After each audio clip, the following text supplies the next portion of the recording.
Hello, and today I'm going to talk about differentiating the classroom for different students. Unfortunately, hello, I cannot get my Screen-O-Matic to work, so we're going to make do.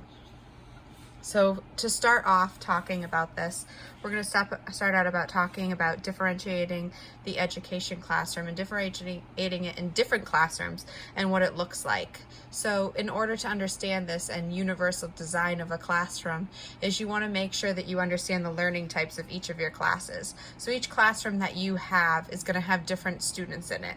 So you're going to have students who like to do things with textiles, you're going to like kids who like to visually see things, and kids who really need to write it down. And so you have different things in the classroom that you need to be aware of. And also, if you're a teacher of art, math, science, you want to make sure you understand that different manipulatives might be needed for different students.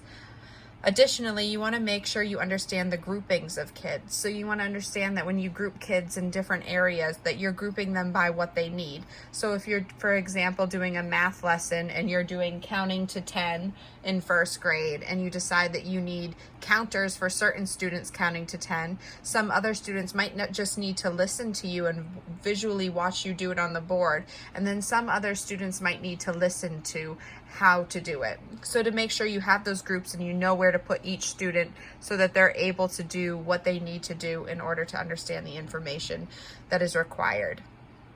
You also want to understand that differentiating the classroom can also mean differentiating the attention spans that you have. You're going to have some students who are able to listen to a lecture for 5 or 6 minutes and understand and actually obtain information from that, whereas you might have some students who are unable to sit for that long of a period due to maybe an exceptionality or even just their age. So that brings me to the last thing about making sure your classroom is good for each and every student is age, and understanding that, is this something that I need to differentiate just for a couple students, or is it because of the age of the students and I need to understand personally that these kids are at this certain age? For example, if you have a kindergarten class, they might be more of a wiggle worm or fidgeting or need fidgets for the classroom. And so to be able to understand that you need to have kids get up and move and maybe do yoga or do different other things in the classroom other than just sitting and learning about numbers or letters or different things like that. So we'll get into different exceptionalities now. So for the first one I'm going to talk about, that is differentiating the classroom and using universal design for kids who have ADHD. Now I'm going to break it down into different categories. The first category is socially, and how do kids in the classroom socially handle having ADHD. So due to their impulsive actions and sometimes their extra activity and moving around, that can be difficult for other students sitting next to them. So making sure that you put students who are more aware and understanding next to these students in the classroom can make it easier for them to socially make friends and be understanding. Also, they break rules. Sometimes they can be very bossy, sometimes they can move a lot. I have a student in my classroom right now who moves a lot and can get bossy when you ask them to please stop. And so to make sure that you're not excessively speaking to the student in front of the other students and kind of pinpointing them out, because that can socially make it difficult for them to make friends. Making sure that you set in place maybe a reward system. For example, you could have a little clip chart on their desk, and it could have, they start their day on green, on good to go. If they're getting fidgety and moving around, they could clip their little clip down to maybe think about what we're doing, think about our actions, and you can have a sign that you make for these students so that they understand that when you make this symbol with your hand, that means they need to clip down and they need to think about what they're doing, but also giving that student an opportunity to be able to clip their clip up from ready for the day, from green to maybe red or to purple or another color, that when they clip it up, it means that they're doing a fantastic job, and please keep up what you're doing, because little rewards like that are good for kids with ADHD. So now emotionally for kids, making sure that their feelings aren't getting in the way of their learning, and that if something does get to a point where they feel like they're gonna blow, or they're upset, or they're anxious, or they're worried, or that's getting too tense of an emotion, that you're able to understand what triggers that, and so you can avoid it. So for certain kids, sometimes sitting too long can trigger that they start to move around a lot and get anxious and worried and nervous, and understanding that maybe having them stand is important, and figuring out what works for each kid, because each kid, like I'm gonna say throughout this whole presentation, is different no matter what the exceptionality. You can have a student with the same exceptionality and have different activities and needs to differentiate the classroom. For the cognitive of the student with the ADHD, sometimes they can fall behind due to all this anxiousness and with the ADHD. So make sure that you're finding ways to help. So certain things could be actually finding them the intervention that they need, and making sure that they're at intervention times in the class, so that they're in the classroom and in intervention. So if you have a period of time where they can make up work, making sure that they have that time slot for intervention, so they're always in the classroom, so there's not that anxiousness surrounding leaving the classroom for different things. Academically, you want to help them with different fidgeting. So one thing that I've seen a teacher do is she uses putty in her classroom, and the feeling of just moving their fingers on the putty can help them stay focused. Some have used like wiggle chairs or yoga balls. I've seen yoga balls being used a lot, which is something I seem to agree with. I think that it really helps students with getting their fidget out, but yet they're still able to understand and process and pay attention throughout. Another differentiating exceptionality thing that we are going to talk about is differentiating the classroom for kids with autism. I actually worked one-on-one with a student last year who had autism, and a lot of these different things we're going to talk about can work. But you also need to understand that there's different severities of autism and different forms of autism, that's such as Asperger's, and that has different exceptionalities that you need to watch out for with each kid.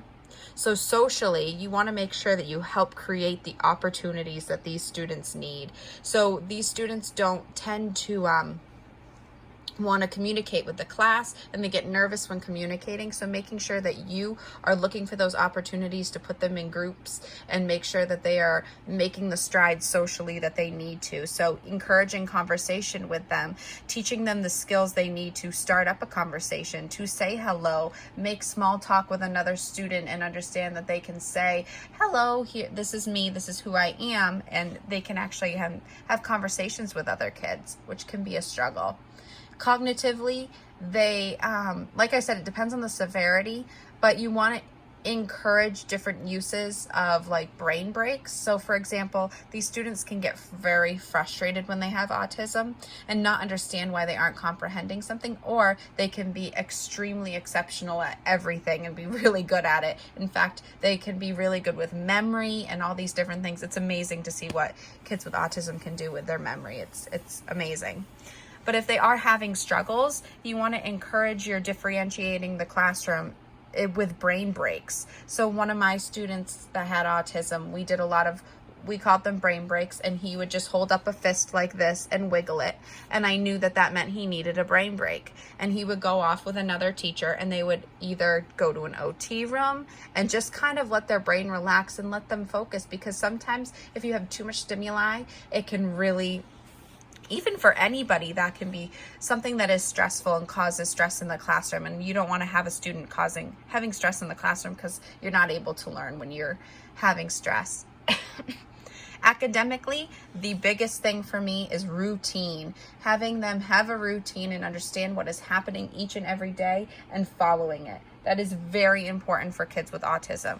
For example, if you have to make a routine chart, so doing little pictures of different things that you do during the day, and in the morning, even letting them proceed to make their chart during the day and help them encourage to know what the routine is. And that's quite important. Also being quiet in the classroom. Loud noises can bother kids with autism. Understanding that you might have to differentiate the classroom and that you have them with headphones. You keep noises a little less loud.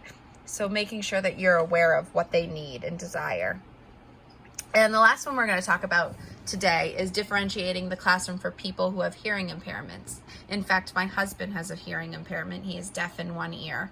And so he has handled a lot of this throughout his schooling, from kindergarten all the way up through college. So socially, we'll start with that. They have a way that you can teach students how to sign. So in my classroom currently that I'm in with my teacher, we teach all the kids different things that have to do with sign language. So they know sign for sit, stop, go, wait, play. They know different signs. So if they do meet a student who has impairments that are hearing, they're able to communicate with them and help them socially understand what's going on and make friends. For cognitively, you want to make sure that they work on speech and communication, because speech can be hard when they can't hear, and making sure that they get the necessary requirements for that. Lastly, you have academics.